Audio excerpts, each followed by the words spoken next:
Describe the landscape of the threats that are emerging and all the threats that are around there. So if we look at the threat landscape, it's easy for us to talk about statistics, and we've done a lot of papers which talk about the stats, but I think if I look at what some of the issues are, to me one of the biggest issues that we face from a threat perspective is the fact that anybody can become a cybercriminal. I wrote this paper, Cybercrime Exposed, 3 years ago, which brings this concept of hacking as a service. And in the paper, in the foreword, it was written, today's cybercriminal requires no technical knowledge. All they need is a means to pay. And so if you look at the threat landscape, that's the issue that we're facing, is the fact that so many people are coming into cybercrime because it's easy to do and it pays really, really well. A good example is, look at the growth of ransomware. Ransomware's gone up by nearly 60% in just 1 quarter.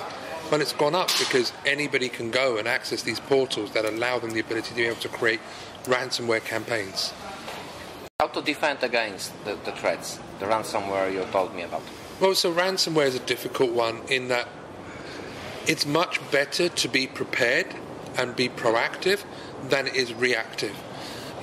Things such as like good cyber hygiene goes an awful long way. So, making sure that you have a backup of the information, having good diligence with regards to whether you're clicking onto links, for example.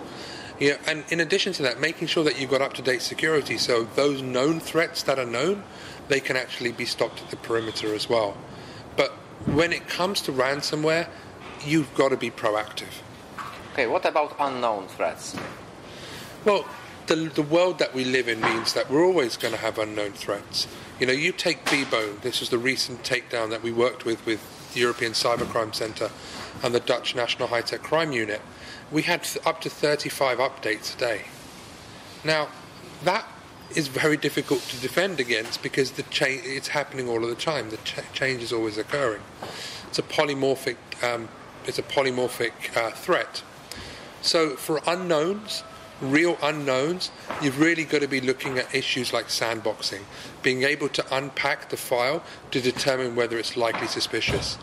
In addition to that, here's where your intelligence really kicks in. And, I talked about this earlier, and I said people say that security products like antivirus is a commodity, and they might be right, but what's not a commodity is the intelligence. So, first of all, you've got to rely upon your intelligence, looking at multiple intelligence scenarios as well, so sources, so have multiple intelligence sources, and if it truly is unknown, then looking at sandboxing technology. But, I don't want to sound boring, but really you've got to go for a layered defense here. Okay, people tend to say that Sandbox doesn't work for unknown threats anymore because there are some technologies to bypass this. How could we be prepared for this? Well, so it's always a game of cat and mouse. As a technology, so again, in fact, we did this with Bone, for example. We put it into a sandbox. It had sandbox aware capabilities. So, those were some of the challenges that we faced. But that is the nature of the game. We develop technologies. They look for ways to bypass. We update those technologies. They look for ways to bypass. This game of cat and mouse will continue for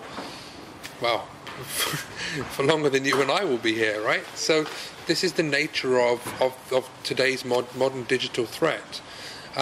What I would say is people that don't believe that a sandbox works, look at the latest NSS lab reports, and look at the testing houses and the independent verification.